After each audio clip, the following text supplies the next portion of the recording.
안녕하세요.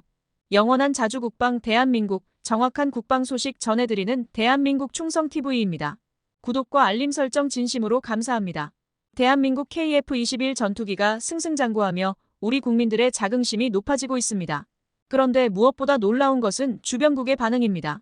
대한민국의 기술 발전에 대해 시기와 질투, 열등감을 느꼈던 일부 국가들은 KF-21 전투기의 실전 기체 조립이 시작되자 한국의 기술력에 놀라고 있습니다.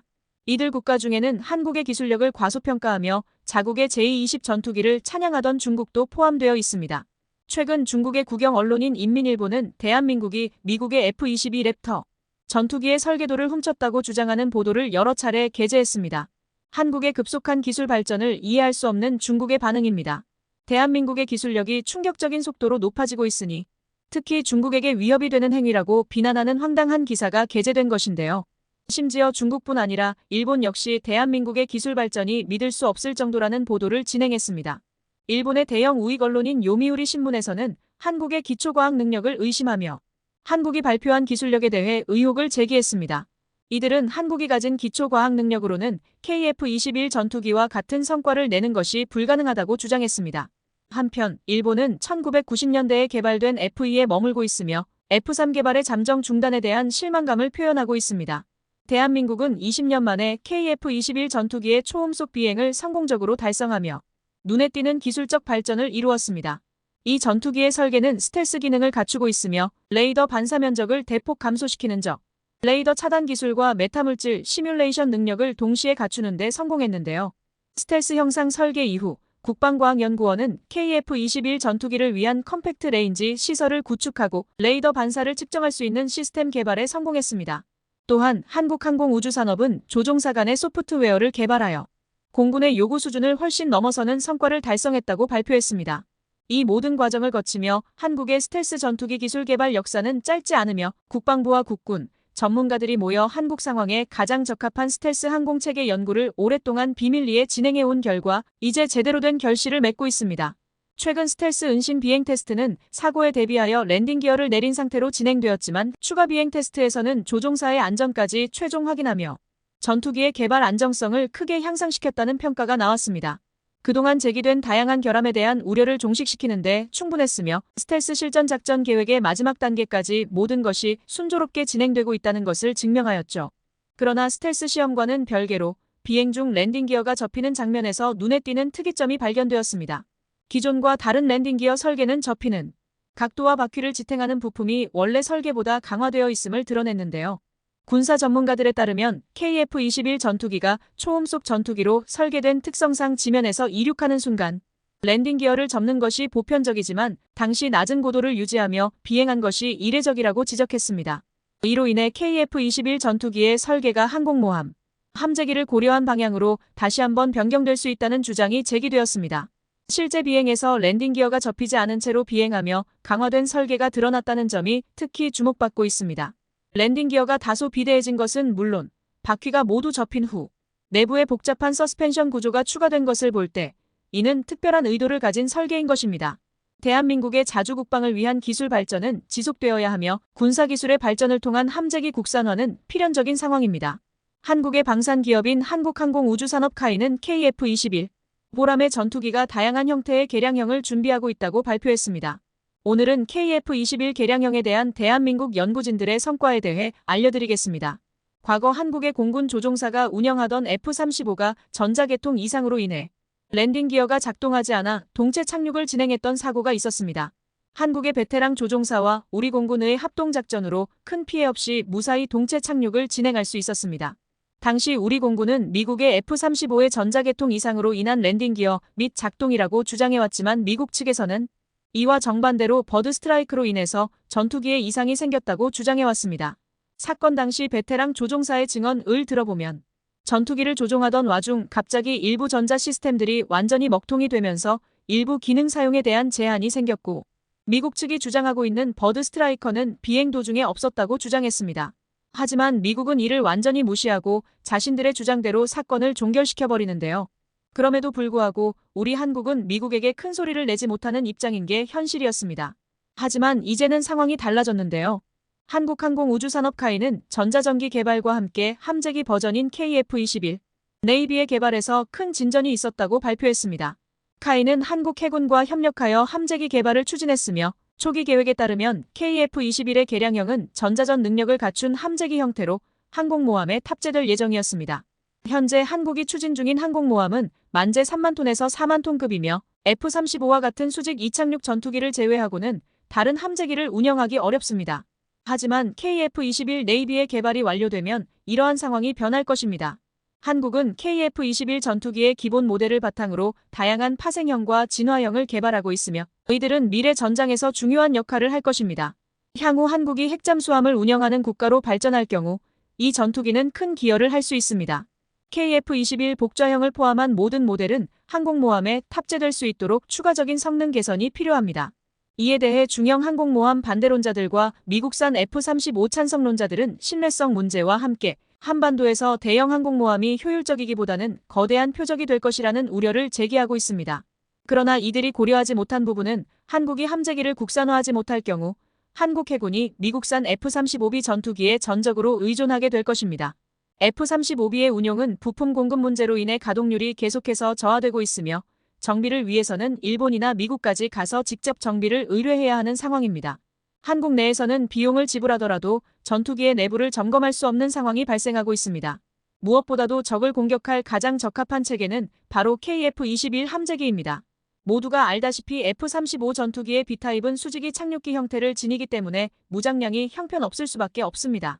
뿐만 아니라 무장량이 적어지면 적의 공세에 일방적으로 두들겨 맞을 수밖에 없다는 것인데요.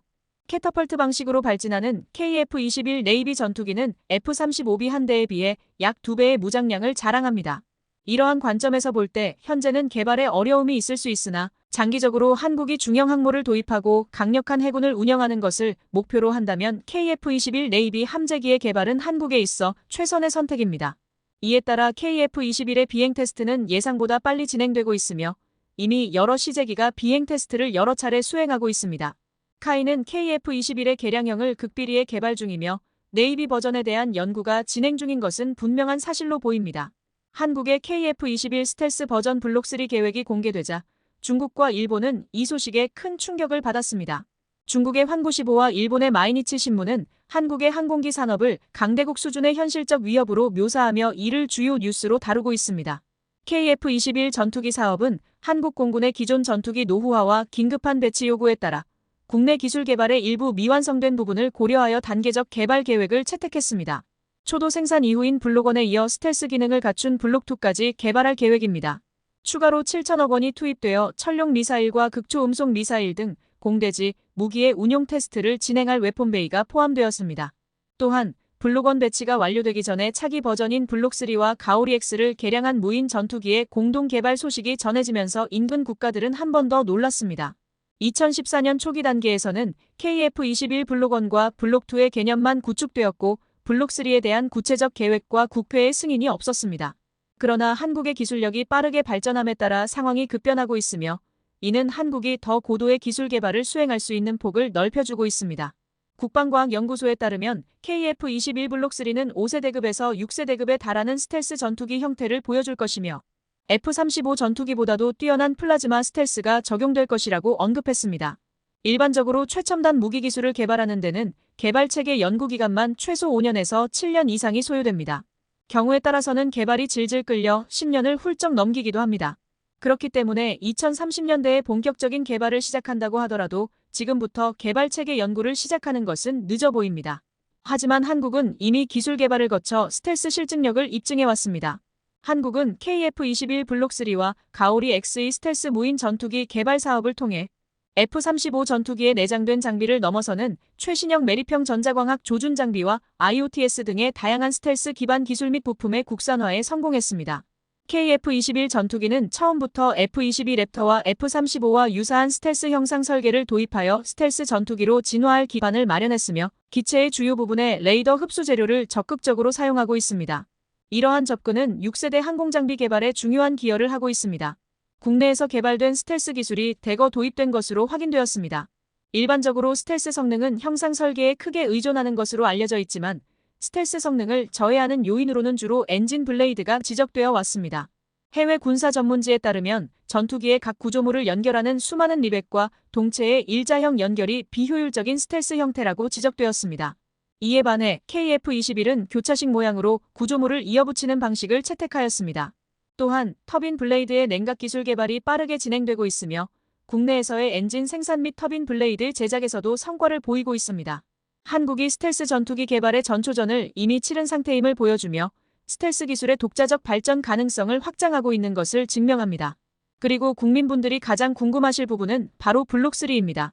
올해 하반기 스텔스 연구 용역 결과에 따라 완전한 스텔스 성능을 갖춘 6세대로 진화된 보람의 전투기를 빠르게 세계 시장에 내놓을 수 있다는 소식이 들렸습니다.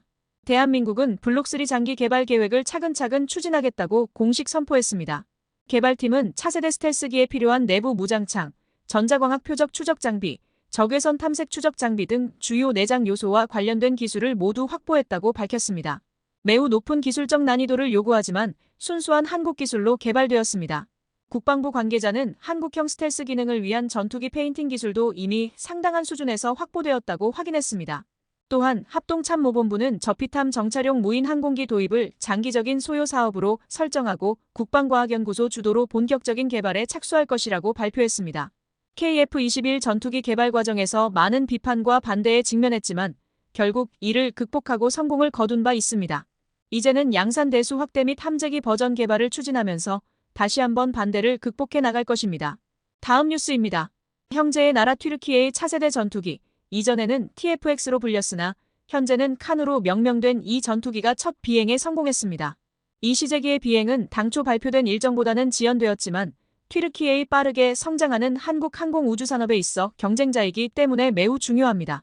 오늘은 튀르키예의 차세대 전투기 칸의 첫 비행 성공, 설계 문제점, 그리고 미래에 대해 분석해보는 시간을 가지려 합니다. 튀르키예 항공우주산업 테스트 파일럿 바버로스 데미르 바스는 4월 21일 아침 칸 시제기의 조종석에 탑승하여 첫 비행을 성공적으로 수행했습니다. 보도에 따르면 칸은 13분 동안 비행하며 고도 8,000피트, 속도 마하 0.23에 도달했습니다. 첫 비행에는 관례에 따라 비행 내내 랜딩 기어를 내린 채로 비행했으며 착륙 시에는 브레이크 슈트를 사용했습니다. 칸은 길이 21m, 날개 길이 14m, 높이 6m로 설계되었으며 기체의 최고 속도는 마하 1.8, 비행 고도는 최대 55,000피트를 목표로 하고 있습니다. AESA 레이더, 전자전 능력, 첨단 통합 시스템, 통신항법 및 식별 기능, 전기과학 표적화 시스템, 적외선 탐색 및 추적 시스템, 첨단 조종석을 갖추고 있습니다. 튀르키예 공군이 현재 사용 중인 F-16 전투기를 대체할 차세대 전투기로 개발되고 있습니다.